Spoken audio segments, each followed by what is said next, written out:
Hello students, welcome to Savita English classes. In this video we will do chapter number 1 and name of the topic is A Letter to God. A letter to God. It means यहाँ पे एक व्यक्ति है, एक man है जिसका नाम Lencho है और वो लेंचो जो है वो लेटर लिखता है गॉड को। अब उसका बिलीव इतना है, बहुत ज़्यादा फेथ है, क्या कहते हैं कि विश्वास जो है माउंटेन को भी हिला सकता है, पर्वत को भी हिला सकता है। But what should we put our faith in, कि मीन्स हमें किस में विश्वास करना चाहिए।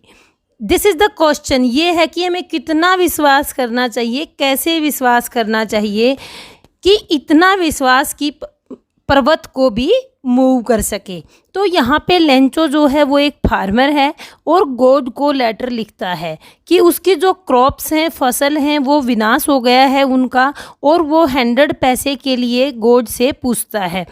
इस प्रकार जो लेंचो है लेटर लिख देता है और तो लेंचो लेटर लिख के उसे पोस्ट कर देता है। तो आप क्या सोचते हैं कि लेटर जो है वो गॉड के पास पहुंच गया होगा? क्या भगवान ने उसको मनी भेजी होगी, पैसे भेजे होंगे? तो इस तरह के क्वेश्चंस हैं इसके अंदर जो आपके माइंड में आएंगे। अब इस स्टोरी को जो है हम कंटिन्यू करते हैं। नेक्स्ट एक्टिविटी पार्ट शो हुआ है, इसको आप रीड कर लें। हमारा मेन जो चैप्टर है वो यहाँ से स्टार्ट होता है। The house.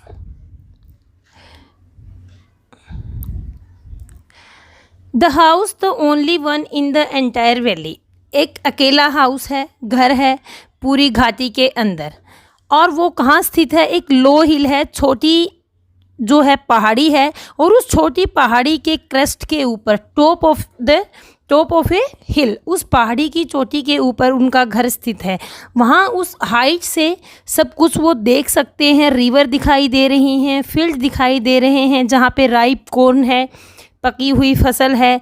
कुछ जो पकी हुई फसल के ऊपर लास्ट में जब जो फ्लावर्स आए हुए हैं वो हैं, और वो जो फ्लावर्स हैं वो क्या प्रॉमिस करते हुए दिखाई दे रहे हैं कि एक जो हार्वेस्ट है, जो वहाँ पे फसल है वो बहुत अच्छी फसल है, एक गुड हार्वेस्ट है। द ओनली थिंग, जो केवल थिंग है वो क्या है? द अर्थ के ऊपर नीडिड वॉज टू, उस समय जो रिक्वायरमेंट है, नीडिड है, वो है डाउन प्योर, या तो बारिश हो बहुत ज़्यादा, और अगर बारिश ज़्यादा नहीं होती है तो एटलीस्ट बौछार हो, बूंदाबांदी तो पक्का हो। इस प्रकार जो है लेंचो मॉर्निंग में क्या करता है, अपना मीन्स फील्ड को देखता है, देखकर बहुत खुश हो जाता है और ऑब्ज़र्व करता है कि जो स्काई है हो सकता है कि शाम तक बारिश हो। इस तरह से एक्सपेक्ट करता है, आकाश की नॉर्थ ईस्ट साइड की साइड जो है स्काई को ऑब्ज़र्व करता है। और इस प्रकार जो ऑब्ज़र्व करने के बाद अपनी वाइफ को कहता है, वुमेन, हो सकता है कि हम वाटर प्राप्त करें, हो सकता है कि हम पानी को प्राप्त करें। अब जो वुमेन है वो शाम का समय हो गया है, सपर प्रिपेयर कर रही है। सपर होता है बेटा रात का खाना। और क्या कहती है कि यस गॉड विलिंग, भगवान की इच्छा है कि हो सकता है हमें जो है बूंदाबांदी हो, हमारे बारिश प्राप्त हो, हमें रेन मिले, पानी मिले। इस प्रकार जो उसके ओल्डर बॉयज़ हैं, बड़े बच्चे हैं, वो खेत में काम कर रहे हैं और जो छोटे हैं वो वहाँ पर खेल रहे हैं घर के आसपास। और जो वुमेन है वो तब तक अंदर नहीं आते घर के जब तक वुमेन उनको, जो उनकी मदर है, वो कॉल नहीं कर लेती डिनर के लिए। इस प्रकार ये डिनर का टाइम है, सभी डिनर के लिए रेडी हैं। डिनर के टाइम में लेंचो जो है वो क्या करता है, had predicted big drops of rain began to fall, और उस टाइम वो कहता है कि भाई बारिश की जो बड़ी बड़ी बूंदें हैं वो शुरू हो गई हैं गिरना। नॉर्थ ईस्ट के साइड जो है एक ह्यूज माउंटेन ऑफ क्लाउड्स, जो है एक बड़ा पहाड़ की तरह से क्लाउड्स दिखाई दे रहे हैं, बादल दिखाई दे रहे हैं। अब मैं यहाँ आपको एक और बात बताना चाहूँगी बेटा, इस लेसन के अंदर जो है वो मेटाफर का यूज़ किया गया है। अब मेटाफर क्या है? मेटाफर एक रिहेटरिकल टर्म है जो इसमें जगह जगह पे यूज़ किया गया है और मैं आपको बताऊंगी जहाँ पे भी यूज़ किया गया है। अब मेटाफर में क्या होता है कि हम किसी चीज़ की तुलना किसी से करते हैं। तुलना का मतलब मीन्स एक उपमा अलंकार हम कहते हैं। आपने अलंकार पढ़े होंगे हिंदी के अंदर, तो वो उपमा अलंकार होता है, मेटाफर। मेटाफर में क्या होता है कि किसी की भी जो तुलना है, मेटा और स्पेलिंग में लिख देती हूँ, इसको हम मेटाफर बोलते हैं और हिंदी में हम इसको उपमा बोलते हैं। उपमा अलंकार, ये रिहेटोरिकल टर्म्स होती हैं, अलंकार होते हैं, ये हिंदी की तरह से इंग्लिश में भी होते हैं। अब आपको रेफरेंस टू कॉन्टेक्स्ट मिलेगा इनमें। रेफरेंस टू कॉन्टेक्स्ट में आपको मान लो पैराग्राफ मिल जाता है और उसमें से क्वेश्चंस होते हैं। अब आपको ये टर्म उठा के दे दी जाती है कि इस टर्म के अंदर आप बताइए कौन सा रिहेटोरिकल टर्म यूज़ की गई है, राइटर ने यहाँ पे क्या यूज़ किया है। आपको ऑप्शन मिल जाएंगे, मेटाफर है, अलिट्रेशन है, सिमिली है, इस तरह से। तो आपको ये पहचान करनी होगी कि ये क्या है। जब एक क्लाउड को माउंटेन कहा गया है तो ये क्या है, क्लाउड है, बादल हैं। बादलों के ऊपर किसका रूपन मीन्स किससे उसकी उपमा की गई है, किससे उसकी तुलना की गई है, माउंटेन की तरह से की गई है। तो ये इस तरह के एग्जाम्पल्स इस चैप्टर के अंदर बहुत सारे हैं, वो मैं सभी आपको बताऊंगी, बट ये आपको पता होना चाहिए कि ये कौन सी रिहेटोरिकल टर्म है, ये मेटाफर है। Can be seen approaching, there was fresh and sweet, means वहाँ पे एयर जो है वो फ्रेश है, बहुत अच्छी हवा चल रही है, सुगंधित हवा है और बहुत ही प्लेजर, जो मौसम है वो बहुत ही अच्छा है। जो लेंचो है वो बारिश की बूंदों को अपनी बॉडी के ऊपर महसूस कर रहा है और वो बहुत ही एक्साइटेड होकर रिटर्न हो जाता है, अपने घर के अंदर आता है, अपने बच्चों से और अपनी वाइफ से क्या कहता है, there are rain drops falling from the sky, बहुत बारिश की जो बूंदें हैं वो आकाश से गिर रही हैं और वो क्या हैं, दे आर न्यू कॉइन्स। ये देखो बेटा, फिर से मेटाफर आ गया है। यहाँ पर क्या है, रेन ड्रॉप्स को क्या कहा गया है, कॉइन्स कहा गया है रेन ड्रॉप्स को। तो यहाँ पे क्या है, रेन ड्रॉप्स की जो उपमा है वो कॉइन से की गई है। The big drops are 10 cent, जो बड़ी बड़ी ड्रॉप्स हैं वो 10 सेंट की जितनी हैं और लिटिल वंस जो हैं वो क्या हैं, 5 सेंट हैं। तो इस प्रकार क्या है, वो जो लेंचो है सेटिस्फाई हो जाता है, खुश हो जाता है और मीन्स महसूस करता है कि अभी तो बहुत ज़्यादा मीन्स मेरी फसल जो है वो बहुत अच्छी होने वाली है। और क्या कहता है कि ripe corns with its flowers and draped in A curtain of rain, means देखो अब यहाँ पे एक और मेटाफर है, आप ये देखो, कर्टेन ऑफ रेन। अब रेन को क्या कहा है कि देखो किसी चीज़ को हम कर्टेन से ढक देते हैं, उसी तरह से जो फील्ड्स हैं वो बारिश ने ढक दिए हैं। मीन्स ड्रैप मीन्स होता है बेटा कवर करना। लेकिन उसी टाइम सडनली क्या होता है, अचानक क्या होता है, स्ट्रॉन्ग विंड जो है, हवा जो है, तेज़ हवा बहने लग जाती है और बहुत ही बड़े बड़े लार्ज हेल स्टोन मीन्स ओले गिरने लग जाते हैं। तो उस समय जो है वो मीन्स लेंचो क्या कहता है, उसकी रिजेंबल करना मीन्स किसी चीज़ की तुलना करना। वो कहता है कि जो हेल स्टोन्स हैं, जो ओले हैं, वो किसकी तरह से हैं, सिल्वर कॉइन्स की तरह से हैं। अब आप ये देखिए, यहाँ भी आपको जो हेल स्टोन है, जो ओले हैं, उनकी उपमा किससे की गई है, न्यू कॉइन से की गई है। जो बॉय है वो exposing themselves to the rain run out to collect, बच्चे हैं जो बाहर भाग रहे हैं, उनको कलेक्ट करना चाह रहे हैं और वो फ्रोजन पल्स दिखाई देते हैं, मोतियों की तरह से वो चमक रहे हैं। तो अब यहाँ हेल स्टोन को सिल्वर कॉइन्स भी कहा है और फ्रोजन पल्स भी कहा है। इसके बाद क्या है, बहुत जो एनवायरनमेंट है बहुत बैड हो जाता है। बैड होने के बाद मीन्स वो एक्सपेक्ट करता है, लेंचो एक्सपेक्ट करता है कि बहुत ही जल्दी ही क्विकली ही ये स्टॉप हो जाएगा, लेकिन वो क्विकली स्टॉप नहीं होता है और 1 घंटे तक वो जो है ओलावृष्टि होती है गार्डन के अंदर, हिल साइड में, कॉर्नफील्ड के अंदर और पूरी घाटी के अंदर। इस प्रकार पूरी घाटी जो है वो वाइट हो जाती है और इट कवर्ड विद सॉल्ट। देखो अब जो हेल स्टोन है गिरे हुए हैं, पूरी जो वैली है, घाटी है, वो बिल्कुल सफ़ेद दिखाई दे रही है और उस सफ़ेद की वैली की जो उपमा है बेटा, मेटाफर जो है वो किससे किया है, सॉल्ट से। Not a leaf remained on the tree, कोई भी पत्ता जो है पेड़ पर नहीं बचा है। द कोन वॉज टोटली, जो फसल है वो पूरी तरह से डिस्ट्रॉय हो गई है। इस प्रकार क्या है, फ्लावर्स भी हैं वो चले गए हैं, ख़त्म हो गए हैं। इस और लेंचो की जो ये सोल है, आत्मा है, वो बहुत उदास हो जाती है।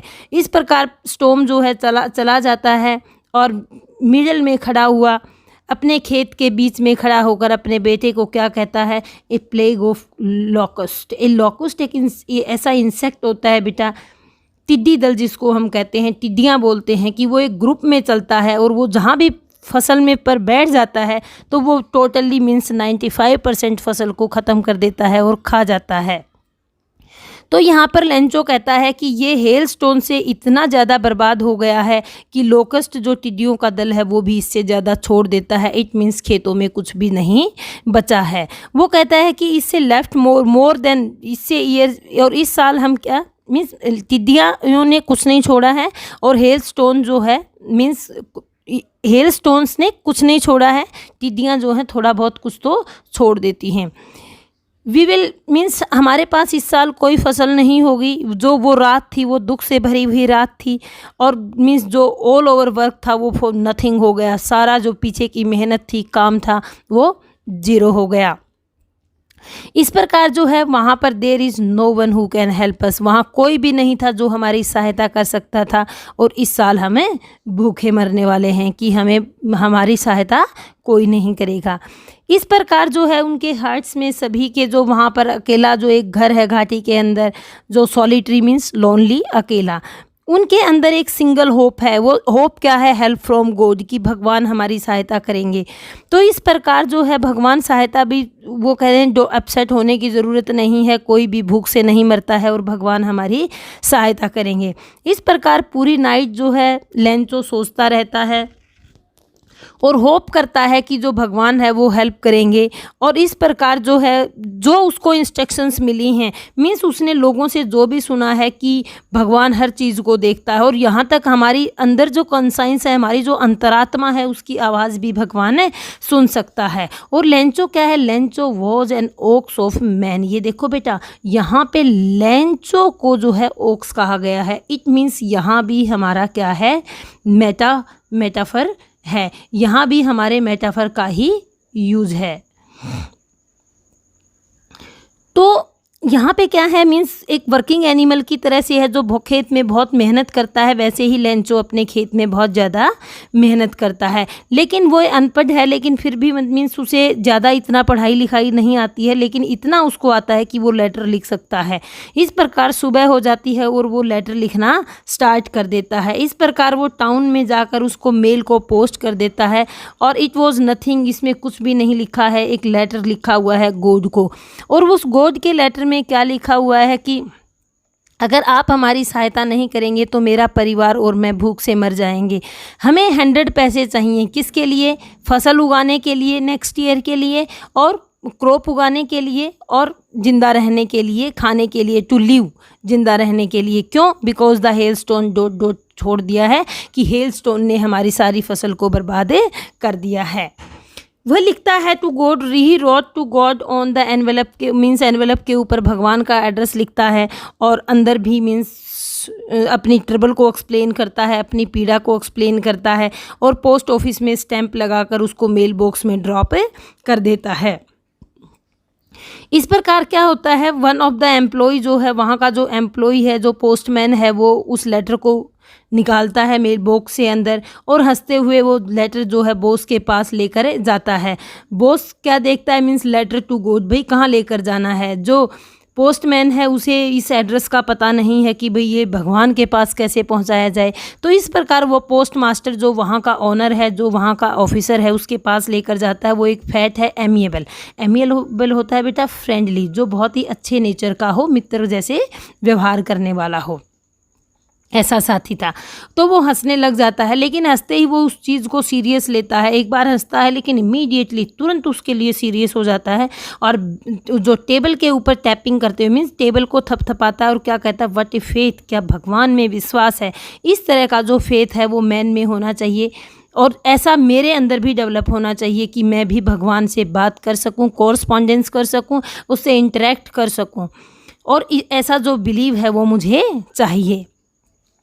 इस प्रकार क्या सोचता है कि जिस व्यक्ति का भगवान में इतना विश्वास है वो हिलना नहीं चाहिए। और पोस्ट मास्टर क्या के माइंड में एक आइडिया आता है और वो इस लेटर के आंसर देने का विचार मन में लाता है। वो इसको ओपन करता है, ओपन करने के बाद वो पढ़ता है, पढ़ने के बाद उसे महसूस होता है कि उसे एक गुडविल की ज़रूरत है, इंक भी चाहिए, पेपर भी चाहिए, बट इसके साथ साथ उसे नीडेड समथिंग मोर, कुछ और भी ऐसा चाहिए जिसकी उसे आवश्यकता है। और उसकी क्या आवश्यकता है, किस चीज़ की रिक्वायरमेंट थी, दैट इज़ ए मनी, क्योंकि उसमें लिखा गया था कि हमें 100 पैसे चाहिए। तो इस प्रकार जो और एम्प्लॉयज़ हैं, जो उसके कलीग्स हैं, वो उनसे डिस्कस करता है, अपनी सैलरी का कुछ पार्ट देता है और अपने दोस्तों से भी कुछ पैसे एज ए चैरिटी के रूप में, दान के रूप में देने के लिए वहाँ उनसे रिक्वेस्ट करता है। इस प्रकार जो हैं वो सारे पैसे इकट्ठे करते हैं, गैदरिंग करते हैं, पैसे इकट्ठे कर कर वो 100 पैसे तो इकट्ठा नहीं कर पाते हैं, लेकिन हाफ से थोड़ा ज़्यादा मनी को वो कलेक्ट कर लेते हैं और उस एनवेलप में डालकर और एड्रेस डालकर लेंचो का उसको वापस देने की कोशिश करते हैं और उसके ऊपर एक सिंगल वर्ड में सिग्नेचर करते हैं और वो सिग्नेचर है गॉड। तो इट मीन्स कि भी गॉड ने ये भेजे हैं। तो नेक्स्ट संडे जब आता है तो लेंचो आता है वहाँ से पूछने के लिए कि भगवान की तरफ से मेरा कोई लेटर आया है या नहीं। तो पोस्टमैन जो है उसको लेटर हैंडओवर कर देता है और हैंडओवर करने के बाद जो पोस्ट मास्टर है वो अपनी विंडो में से या अपने ऑफिस से वो उसको बहुत खुश है, सेटिस्फाई है, कंटेंटमेंट, सेटिस्फेक्शन है उसे कि मैंने एक अच्छा काम किया है, मैंने गुड डीड मीन्स वर्क, अच्छा काम किया है। और उस एक्सपीरियंस को, उस व्यक्ति को देखकर वो उस आनंद का अनुभव करना चाहता है। लेकिन जो ही लेंचो उस लेटर को देखता है तो और बिल्कुल सरप्राइज में नहीं होता कि भाई भगवान ने मेरे लिए पैसे भेजे हैं। बड़े कॉन्फिडेंस के साथ लेटर को ओपन करता है और उसे रीड आउट करता है। रीड आउट करने के बाद एंग्री, गुस्सा हो जाता है। कब? जब वो पैसे काउंट करता है। क्यों? क्योंकि लेटर के अंदर ओनली 70 रुपीज़ थे और लेंचो ने जो डिमांड की थी वो 100 रुपीज़ थे। वो कहता है God could not have made, भगवान गलती नहीं कर सकते, भगवान काउंटिंग में मिस्टेक नहीं कर सकते। क्यों? क्योंकि और लेंचो ने जितनी रिक्वेस्ट की थी वो लेंचो की रिक्वेस्ट को मना भी नहीं करते। तो इस प्रकार इमीडिएटली वो विंडो के ऊपर जाता है, तुरंत विंडो के ऊपर जाता है और विंडो पर जाने के बाद क्या करता है कि वहाँ से इंक लेता है, पेपर लेता है और वहीं टेबल के ऊपर बैठकर दूसरा लेटर भगवान को लिखता है। और उसके जो फोरहेड के ऊपर जो है रिंकल्स हैं, इट मीन्स देखो बेटा वो गुस्सा है, बहुत ज़्यादा गुस्सा है। क्यों गुस्सा है? वो सोचता है कि 70 रुपीज़ मुझे मिले हैं और जो पोस्ट ऑफिस के जो वर्कर हैं उन्होंने कुछ पैसे मेरे निकाल लिए हैं, इसलिए गुस्सा है। और वो क्या करता है मीन्स अपने एक्सपर्ट्स, अपने आइडियाज़ को फिर से भगवान से शेयर करता है और कहता है कि वहाँ से अपने लेटर को फिनिश करता है लिखना, विंडो के ऊपर जाता है, स्टैंप लगाता है और उसे लिख करके मीन्स अपनी स्पिट लगाकर उसे अपने माउथ से गीला करके क्या करता है वो एनवेलप के ऊपर वहाँ पर चिपका देता है और अपनी blow of his fist means बेटा अपनी मुट्ठी से उसको दबा देता है। और उसी मोमेंट जो है लेटर डाला जाता है मेल बॉक्स के अंदर और पोस्ट मास्टर जो है उस लेटर को ओपन कर लेता है उसके जाने के बाद। उसमें लिखा है गॉड जो मनी आपने सेंड की है वो ओनली 70 पैसे हैं मेरे पास तक जो पहुँचे हैं, मुझे जो और पैसे हैं जितनी मुझे रिक्वायरमेंट थी वो आप मुझे और भेज दीजिए। और इस प्रकार जो है मेल के थ्रू मत भेजिए, अब की बार पोस्ट ऑफिस में मेरे पैसे मत भेजिए, क्योंकि जो पोस्ट ऑफिस के एम्प्लॉयज़ हैं वो एक बंच ऑफ क्रूक्स हैं, वो एक क्रिमिनल्स हैं, वो अच्छे नहीं हैं, वो बेईमानों का समूह है, झुंड है। लेंचो फिर सिग्नेचर हैं। तो इस प्रकार क्या है उसका ह्यूमन बीइंग में बिलीव नहीं है और उसका सबसे ज़्यादा फेथ है वो किस में है? God. That's why letter to God and a deep faith in God. I hope you understood everything in this chapter and you after watching this video you like, subscribe and share this channel. Thank you.